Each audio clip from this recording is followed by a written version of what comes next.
we are going to welcome in Keithen McCant, of course, former Nebraska quarterback. Keithen McCant. Keithen, how are you doing today?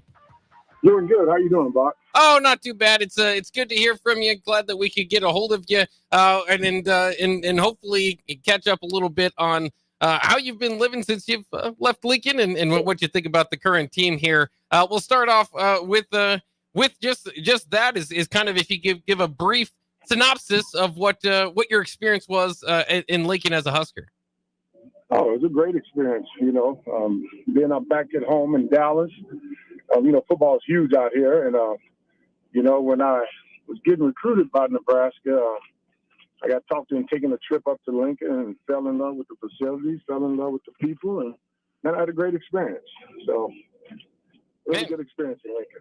Yeah, that's great to hear. And obviously, for those that don't know your story, you kind of had to wait your turn. You kind of wait in the wings until 1991. You had the opportunity and took a chance there. In your first game, I thought it was kind of interesting looking it up. First game as a start, I think it was against Colorado State, but the week before, where you played a majority of that game, taking over for Mickey Joseph, you guys actually set the record for first downs, the NCAA record for first downs. Is that right?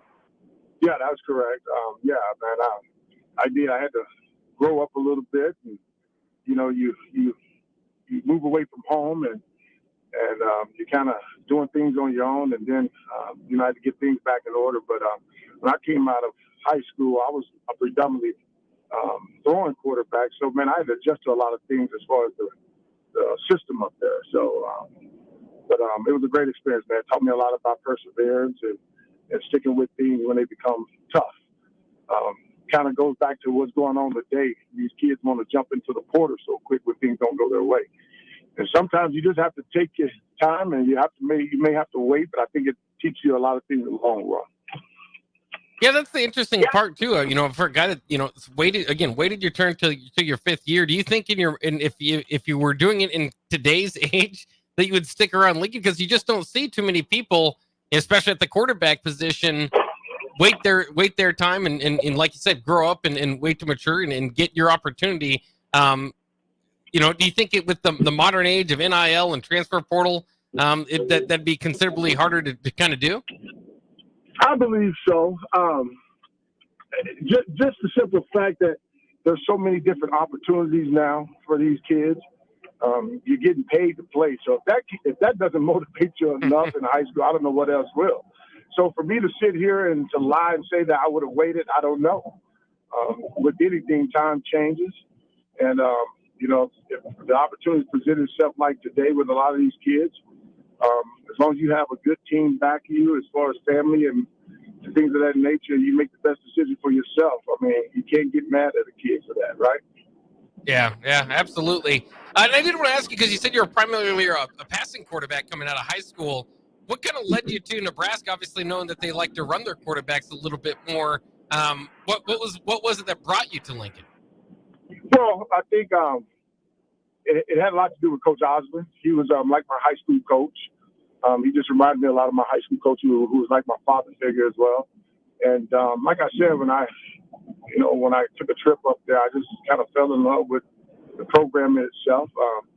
Kids are a lot far advanced than what we were back in the day as far as knowing what they want, what offense fit them, suit them. And a lot of these kids are they're thinking about the next level, the sophomore in high school now, you know what I mean? So like anything, times just change. I did want to quickly ask you, Keithen, a little bit about some of the guys you played with before we move on to the modern day. Just know, like the Will Shields, Johnny Mitchells, Calvin Jones, Derek Brown. I mean, you guys were a pretty stacked offense, were you? Oh, absolutely. You forgot John Bostic. I mean, just a great group of guys to play with, man, and just to grow up with. We were all snotty-nosed kids when we got there, but I like to think that when we were done, we were good young men, and definitely Coach Osborne had a lot to do with that. Yeah, absolutely. You never hear a bad word from a former player about Coach Osborne. Obviously, very well respected, among the most respected in the state of Nebraska. But let's move on to the current day. We kind of lost track a little bit with you, and I asked you kind of what's kind of been your viewing from the outside since you have left Lincoln. in the early 90s, obviously they kind of went through that stretch of being the dominating team. And then the last 20 years, it's kind of been a struggle. How has that kind of been for you as a former standout player on the football team to watch? Man, it's been tough. There's no doubt about it. It's been tough. But, if you look across, a lot of the story programs have kind of gone through their little lull, so to speak, or transition or whatever you want to call it. When you lose great men that are great leaders of programs, it's going to affect you, correct? Until you get that right person in, right? And I believe with Matt Rule, I believe he's doing it the correct way. He's building through the high school kids. He's not dipping into the portal too much. He's dipping into where their needs are fitted. And I think he's just building it the correct way. You got the young quarterback there who's certainly solidified that position at quarterback. You definitely tell the kid is going to just continue to grow, and I think he's going to really excel. But when you're young, you got to live with some of the mistakes. So he's going to make some mistakes, but I think Nebraska is going to be good for years to come. I really believe that they are doing things the correct way now. So I'm excited. And it's been a long time since I've said that. I'm excited about the program. Yeah, it definitely is. And this weekend, you get big news. The eyes of the nation are upon you. Nebraska and Indiana, this 5-1 start. Some would argue with both these teams that they haven't been all that battle tested so far. At least their strength of schedule isn't where some other teams have, maybe in the SEC or in the Big Ten. But it's definitely going to amp up for Nebraska as they move forward. What do you think is going to be the biggest obstacle for Nebraska as their competition steps up starting this week? Personally, themselves. Themselves. And what I mean by that is, under Coach Osborne and Devaney eras, there was a certain swag where when you step on the field, knowing how to win, right? And I think that's the biggest thing that Matt Rule is teaching them, the expectations of winning, the expectations of making plays when you have to make a play, the expectations of no silly fouls or flags or things of that nature. So I think the biggest thing with this young team is themselves. Yeah, I like that. And then, you mentioned Dylan Raiola a little bit, kind of have to follow up that kind of quarterback to quarterback. What do you see from Dylan that makes you, obviously everybody's pretty high on him, but what gives you confidence that he's the right man for the job in the years to come?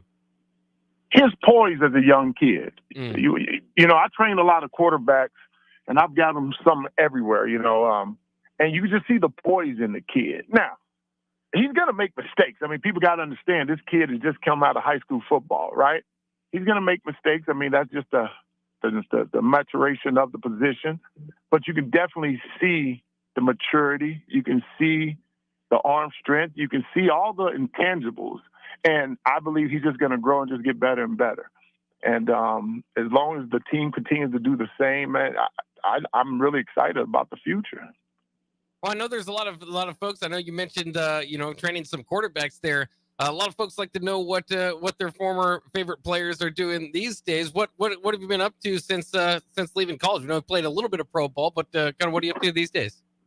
Yeah, like I said, man, I have my business where I'm training kids in the North Texas area, and I got a kid, John Mateer, that's at Washington State, playing for Washington State, that's killing it. I got a quarterback at Rice, two actually at Rice. I mean, I got, some players everywhere, man. And it's just great to see when I've had them as little 9-year-old kids, and now to see them living their dreams and doing the things that they're doing. And they're good young men. And that's the biggest deal. They're good young men. And it's just exciting to see. So yeah, I mean, I'm excited about the program, and I'm excited about Dylan to see how he's going to grow and mature from here, Yeah, very exciting, and maybe it sounds like you got your hands on some talent down there. Maybe you can wear your Husker hat around him once in a while or something. Maybe try to steer him toward Nebraska at some point. Steve Taylor, by the way, obviously you're filling in for him today.